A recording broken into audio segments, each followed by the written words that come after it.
Hey there, friends. It's Lindbergh, your bad couch guru on the newly minted Health and Fitness Motivation podcast. And today I am about to have a lovely little conversation with Ashley Madden. Ashley comes to us today to talk a little bit about what's going on with her in exercise. And we'll just have a chat and see where it goes. Ashley, welcome to the podcast and please introduce yourself. Hey, thanks for having me. My name is Ashley Madden. I used to be super active, ran in college for cross country, basically just ran a lot. There was a lot of running. Did half marathons, Tough Mudders, and then I had a child. And so 2 months ago, I destroyed my body for my wonderful little one. And I'm learning how to do stuff after that. Wow. Wow. So when you said destroyed your body, tell me a little bit more about that. So I'm not used to, I'm very, very fortunate to not be used to being out of shape. I've spent my whole life doing things. About a week or two before I got pregnant, we hiked what most people know as Mount Doom. Mount The Doom? Lord of the Rings mountain. Okay. It would be the New Zealand name would make even less sense. So we did this. What is the New Zealand name? I can't pronounce it. That's okay. All good. Somebody knows. It is a Maori name, their native language name. It's a 6-mile hike and it's just up and down. It's in very, very rough terrain. And that's the kind of shape I was in. It's considered strenuous and you should do it if you're an expert. And then I got pregnant and then COVID happened. And then it slowly went downhill. So now I'm like wogging. I can't even really jog that fast anymore. And I'm not used to that. So that's just mentally tough then. I'd say it's more mentally tough than physically tough for me. I mean, I've pushed myself before, but looking at myself now, I'm like, okay, there's a pooch and my legs are flabbier and my runner's body is gone. I don't know where it went. It's gone. What are you hoping to get back to? Honestly, my goal is probably extreme, but I would like to do the Savannah rock and roll come this fall and then the Disney dopey race and next, if they, have races again in the spring of next year. That's a big goal. It is. I like to push. That's the only 2 race links I've never done. I've never done a full marathon and then I've never put them all together in one weekend, although most people don't do that. Oh, one weekend. One weekend. You want to do these in one weekend? So no, the Savannah rock and roll is, I think, like the day before my son's first birthday. So my goal is like have a child, then work my way up to a marathon. Come springtime, the Goofy Dopey race is a 5K on Thursday, a 10K on Friday, a half marathon on Saturday, a marathon on Sunday. So I figure if I can do all those, then my running side will be done. I'll probably start like rock climbing or something else. I don't think I'll ever run a race after that. Oh, really? I like to climb mountains and then move on to the next one. Gotcha. And so for you, so you've got a goal here then of saying, if the mountain you want to climb today, the extreme mountain you want to climb today is to be able to do that marathon. And then by then you've got essentially your running body back or your running ability back. And then you're ready to move on to the next mountain, correct? Pretty much. Yeah. Okay. Great. So I'm a checklist person. What's your, me too. So what's your exercise looking like in the last month? Oh, geez, your baby's 2 months old. Okay. No, but yeah, what is it looking like right now? In the last month, it recently started again. So I've been working out probably about 3 weeks and it started with attempts at jogging like a mile. And I was like, that's not working. So let's just find something. And I literally Google searched like 6-week 5K and then picked like a 5K that was 6 week out. So I've been trying to do the whole interval thing, which is weird for me. Cause I mean, when you're in school, they're like, run, don't stop. Yeah. So I've been retraining myself to run for like the certain period of time and not run. And That's as much as it is. And then trying to figure out what to do with the diastasis recti thing. Yes. And don't worry, everybody, even the experts don't agree on how to pronounce diastasis recti or diastasis recti or yeah. I say a different way every time. Okay. So you've got a little bit of the diastasis recti going on, which is It's been getting smaller, I think. totally normal. Okay. So we've got a big motivation to exercise is not the tough thing. You're getting yourself off the couch and out there, not like you're on the couch in the first place, but you know what I mean. And then we've got the baby body going back. Okay. In college, would it be fair to say, or when you were running, would it be fair to say that your body has always performed for you? And this is the first Yeah. time your body's not really complying in the way you're used to. Yeah, pretty much. Yeah. And it kind of sucks, doesn't it? Yeah, Yeah. there's a lot of like mental battles I'm fighting right now. Yeah. Yeah. And it's tough. Okay. So one of your first things that you're going to need to do is, well, let me back up just a little bit, is one of the things, the mantra you're going to need to take on, and I think you know this, but you're going to have trouble practicing it, is this is the motto: injury free is your fastest path to success. Right? Yeah, that's been a troubled mantra throughout my entire athletic career. Yeah. Well, now you have a baby and you have a body that's done massive shifts and changes and is continuing to change, especially around your hips and everything. And if you just ignore what your body's screaming at you and push through anyway, then yeah, that's gonna actually slow you down in the long I run. have learned like our mantra in high school and college was mind over matter. So just push past the mind and it'll be fine. And I'm learning it doesn't work like that anymore. Um, I got wider hips and I was a runner full throughout, so I did not have the chest area as a before having a child, and now, oh my gosh, that's different. Yep. Everything's different. Yep. Yep. Yeah. So you're gonna, if you haven't already, you're gonna need to probably invest in some good sports bras. Yeah, I'm learning that. Yep. They move a lot more now. Yep. Yes, they do. They do. And yeah, and staying injury free. So your new mind over matter thing is now going to become a mind over matter as far as listening to your body. Because yeah, that's going to be your thing. That's going to be your thing is when you want to run or push too hard anyway and get frustrated, your mind over matter is going to be, nope, I have to give myself compassion. I have to remember I'm a human being that just pushed out a baby. And 2 months is not very long. 2 months is not No. long at all. In fact, what your doctor probably recommended at least 6 weeks before you started running again. Yeah, they for some reason they scheduled me at the 5 weeks instead Okay. of the 6 weeks. So it was a week early and I was still like, I don't feel like I should be running because I also had a 31-hour labor. So I was Woo! in labor for 31 hours and then actively pushing only for like an hour and a half. But the end of that, I mean, I just felt like at first I thought that was normal. And then everybody's like, no, honey, that's not supposed to last that long. And then I realized my body was torn. And even by 6 weeks, I was still just sore. Everything was Yep. sore.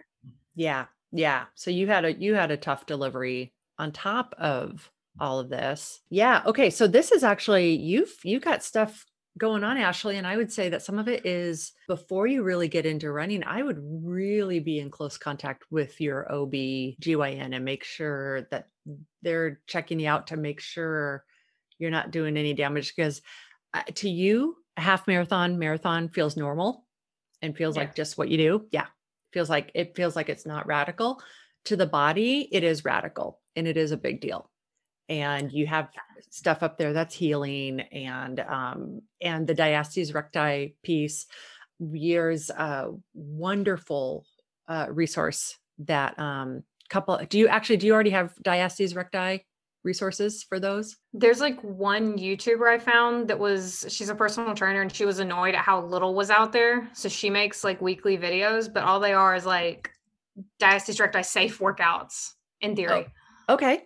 In theory. Okay. So yeah, I'm actually going to email you. It's fit to be, FIT to BE. And yeah, I'll email you that.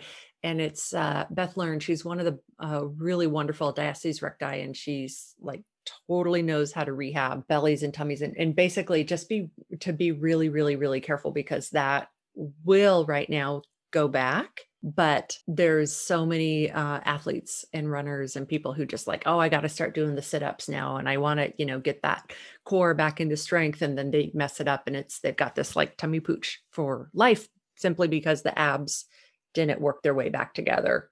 Yeah. And so that's a real thing for you. So tell me a little bit more about what makes you smile today. What makes you happy today? That's pretty much Charlie, my son, and my dog and cats, really just the people and animals in my life. And then getting outside. I'm a sunshine person. It's been where I am, it's been rainy for like 3 days. And if I can't get into the sun, I'm just sour. Cool. And you've got a jogger to run with Charlie, or jog with him, Charlie? Yeah. Yep. Okay. Yeah, that was the one thing I was like, I don't care if anyone gets us anything. Somebody please get me a jogger. Good. Okay. So you've got the jogger, you've got Charlie.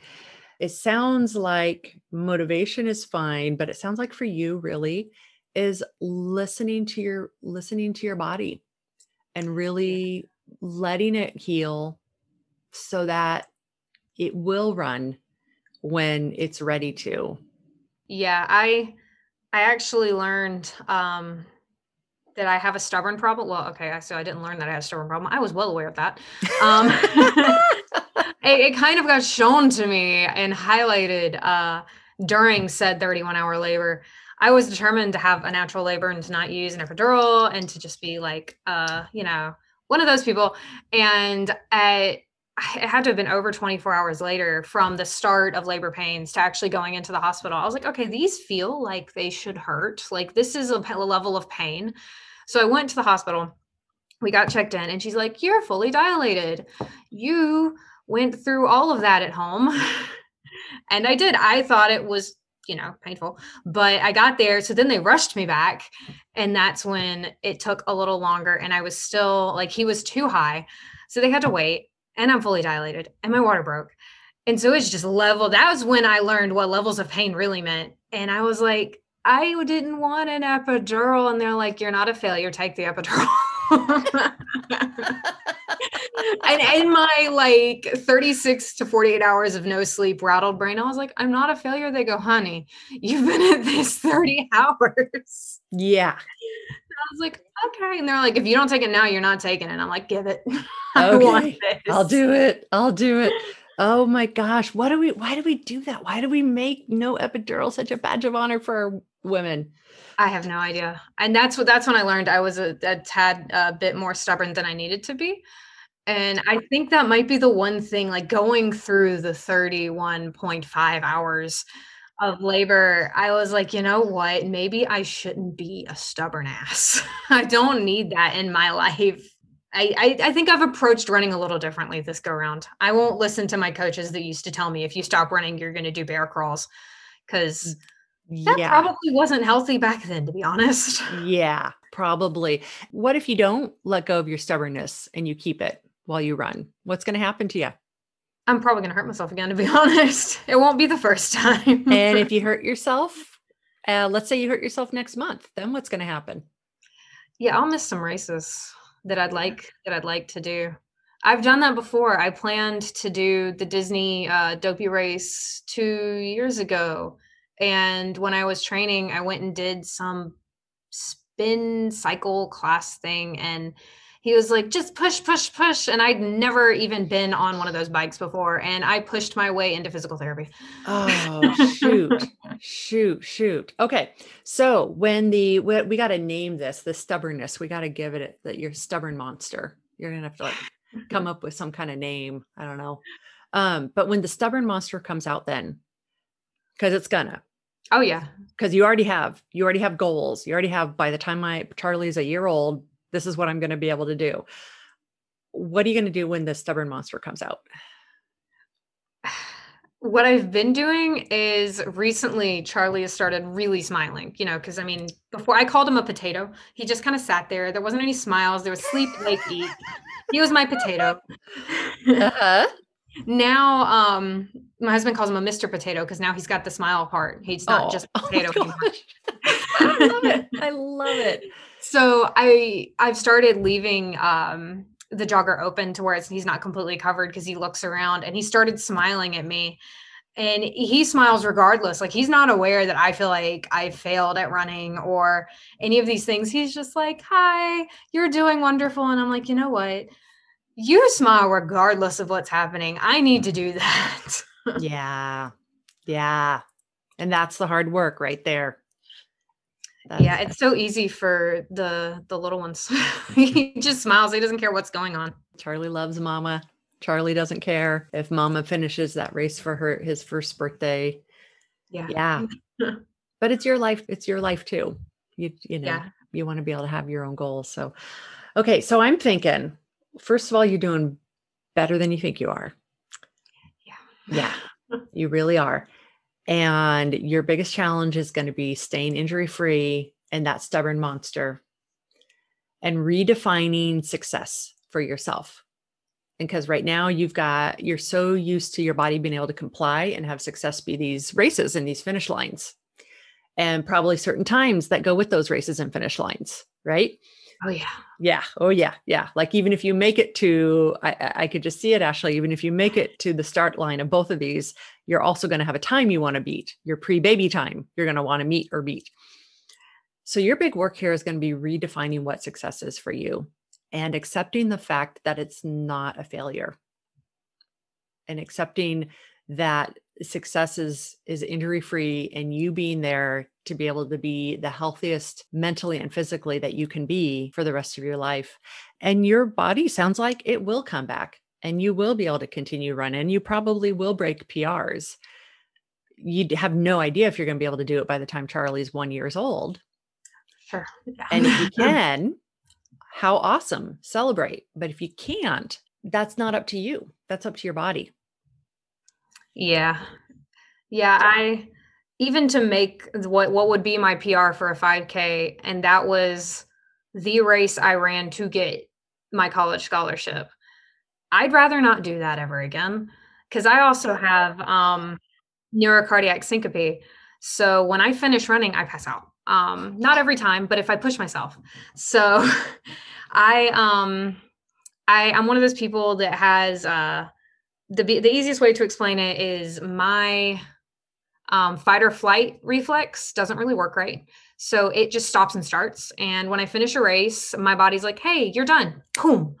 And I'll hit the ground if my husband is not there running with me and ready, or, if I've pushed myself too hard. So Yeah. now that's a thing in my life, I'd rather not hit the deck like I used to after my college races. There was nothing good about that.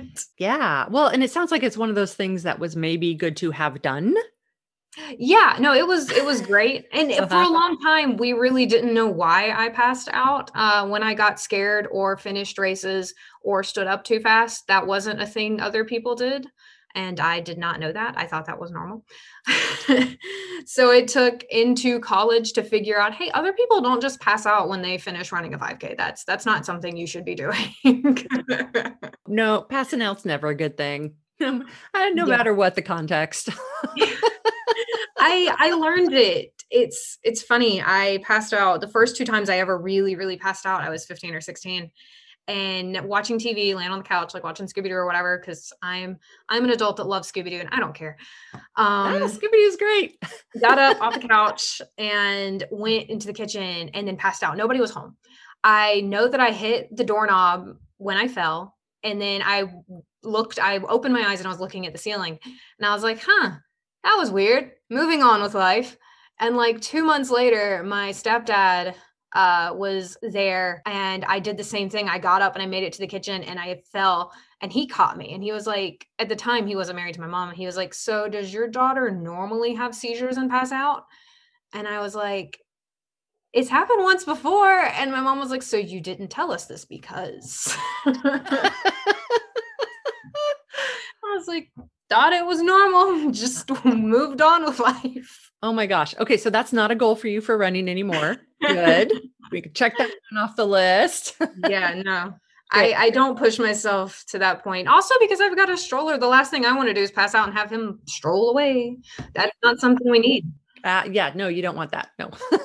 Okay. So Ashley, we have covered a lot of this. Take a moment and pause and think about like this coming week. What's the shift for you, or what's your focus that's going to help you? Probably the little plan that I'm following. There are times when I still have to push myself to, like, I think this weekend it's supposed to be run 5 and walk 3, and I'm still having at the end of it to, like, huff and puff to get to the 5 minutes, and part of me is like, "Okay, this is a couch to 5K plan. I'm doing couch to 5K. I should do it." But I just need to be like, "No, it's okay if I have to walk at 4:30 or 4 or walk the whole last one. It's fine." I've done a lot in the past 2 months. Yeah. Yeah. And you're only 2 months into sleep deprivation, and it's going to be worse. In 4 months, you'll be 4 months into sleep deprivation. And so it isn't, yeah, it's not a straight uphill or not a straight path for sure. Yeah. And then what do you think about thinking and entertaining about redefining success for you in all of this? It's Scary. Sorry. it's scary.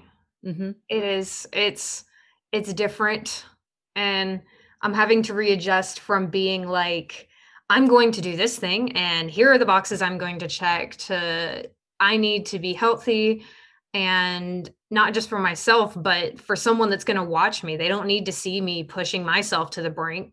That's not good for him either. That's good. I think you've got enough to just get you going here. I want to get you the link to the Fit to Be, which is that diastasis recti resource. And then if you're on Facebook, I should get you connected. There's a Couch to 5K group that I think you'll find really inspiring, and you're going to feel like a rock star in it compared to everybody. Um, but I think it'll just really help encourage you to realize that, yeah, there's this Couch to 5K program out there, but it's I hardly know anybody who does it straight through. Pretty much nobody does. Yeah.